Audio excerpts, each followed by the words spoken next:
So up next, we had a six-man tag match, The Miz and Rybaxel versus Dolph Ziggler and the Usos. Honestly, I don't really have a lot to talk about in this match. I am actually enjoying the Miz's heel work on this run. He and Rybaxel had pretty good chemistry as a team. Ziggler was getting just constant chants while the Usos were in the ring, just, we want Ziggler, constantly. And then when he finally got tagged in, it was a huge pop. And we did have...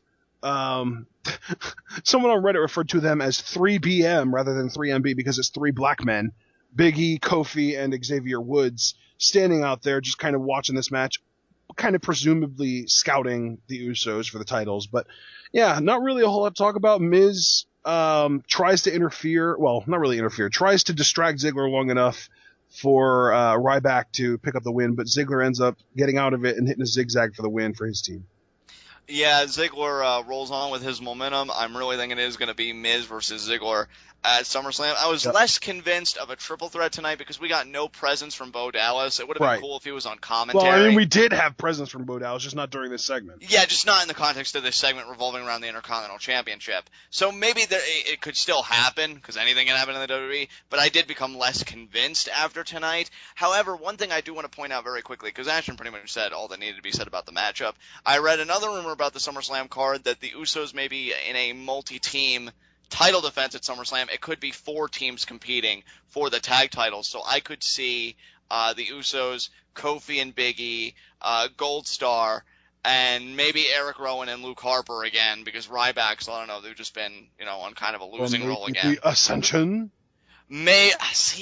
I don't know. I think they'd want their debut to be a little bit more of a surprise, a bit more jarring. I don't think it's going to be at SummerSlam. I'm still convinced somehow Night of Champions is going to be how they get penciled in.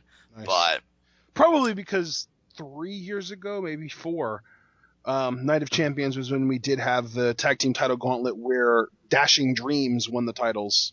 That is true. Yeah, I mean, Night of Champions does have a history of new teams, coming together and winning the gold, particularly in that gauntlet with Dashing Dreams. So, yeah, if they do have a... That was such a good freaking tag team, too. And it was thrown together so everyone hated it, but it was so good.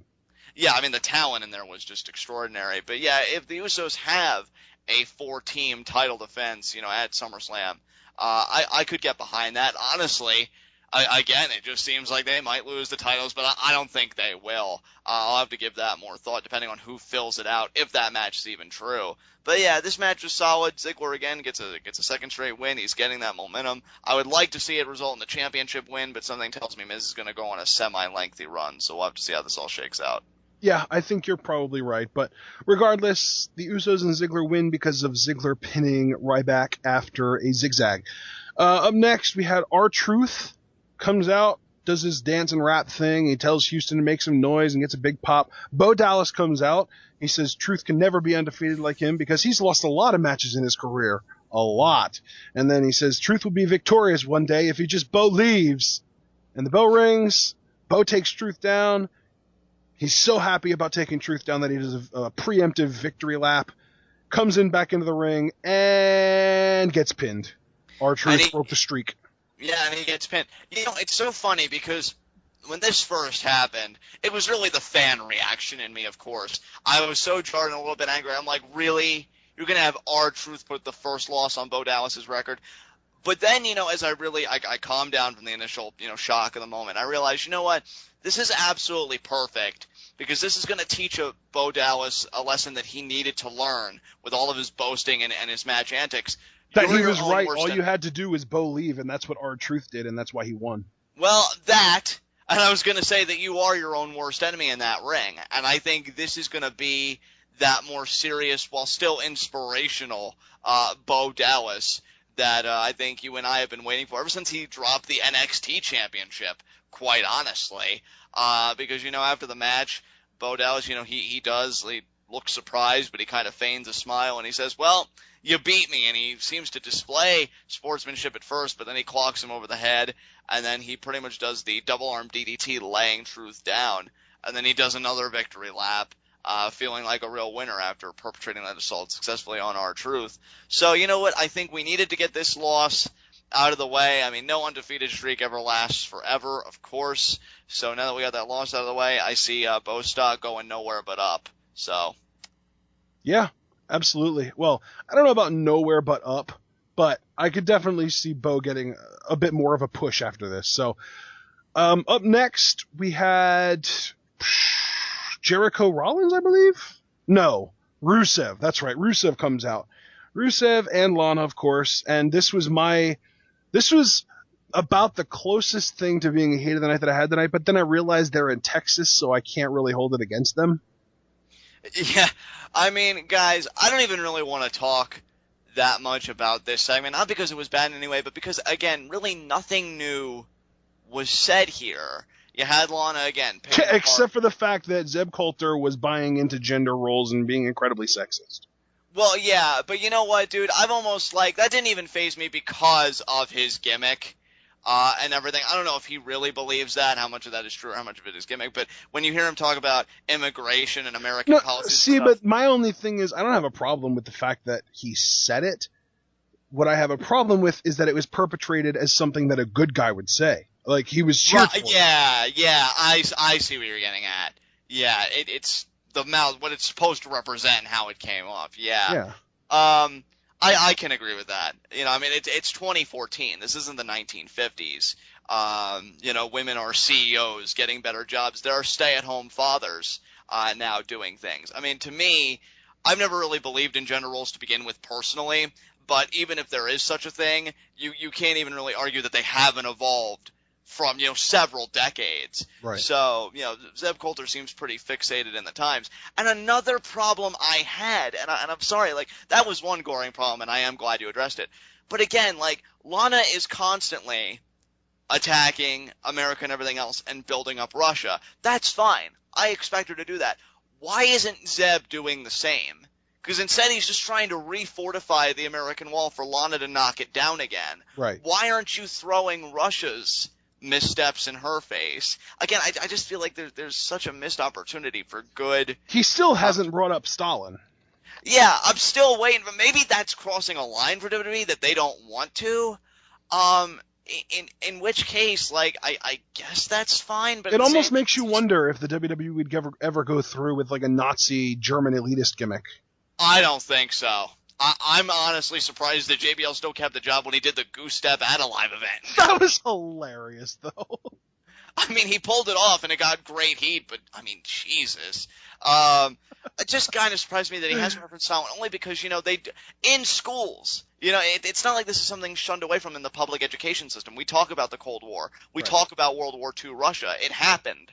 So why can't you use that historical material? I don't know. I'm blabbering on about nothing, and I apologize, but I think you get my gripe here.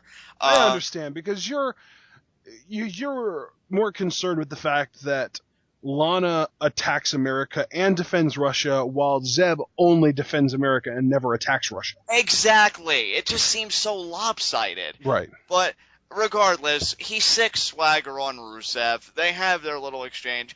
Rusev was about to go for the stomp for the accolade. But Swagger caught him in the Patriot Act. Yes, caught him in the Patriot Act.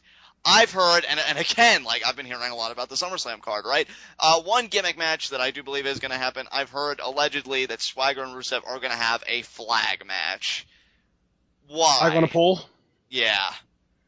I mean, didn't TNA just lose their TV deal because of Vince Russo? Why is WWE using Russo tactics? And second of all, we don't need a flag match. You really want to represent these two countries? Well, then have these representatives beat the heck out of each other. That's why I was enjoying their match at Battleground. I was hoping to get more of a clinic at SummerSlam, but if it's going to be focused on bringing a flag down or waving it or raising it or doing anything with a flag whatsoever, I mean, that's so hokey, guys. Come on. This program, whether I want to admit it or not, it's 1988 all over again, John. It's pretty disgusting in the sense, dude, that there's no really creativity here. I mean, whether we want to admit it or not, because part of me does loathe admitting it, admittedly, but this angle has been getting some of the best reactions on Raw from the crowd. Yep.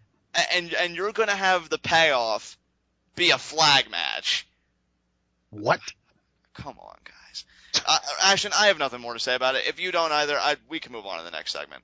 Okay. Well, I mean, this was pretty much just a beatdown segment. We didn't actually get any kind of a match. But up next, we did have a match, but not much of one. We had Damian Sandow come out in an astronaut uniform and he said no, that Houston, we have a problem, but no, we really have thousands of problems in the form of the fans in the arena tonight. He just kind of cuts everyone down and does his normal Damian Sandow heel stuff. And then Adam Rose's music hits. He comes out and says that Damian Sandow is a sour spaceman. And he just does the don't be a lemon, be a rosebud. And the bell rings. Sandow misses a punch, and Rose immediately hits him with the party foul for the win. Adam Rose is still undefeated, unlike Bo Dallas, but Damian Sandow's squashes are getting more and more pathetic every week. You know, it's weird, right? Because if you are an Adam Rose fan, in one sense, it'd be weird for you not to be happy with him winning in such dominant and decisive But they're not fashion. even acknowledging it. But first of all, they're not even acknowledging it. And second of all, WWE is really depriving us of solid mid-card bouts involving this guy. Yeah. Because Adam Rose is great. I mean, we loved him as Leo Kruger. I loved him as, the African Prince before he became the Deranged Hunter.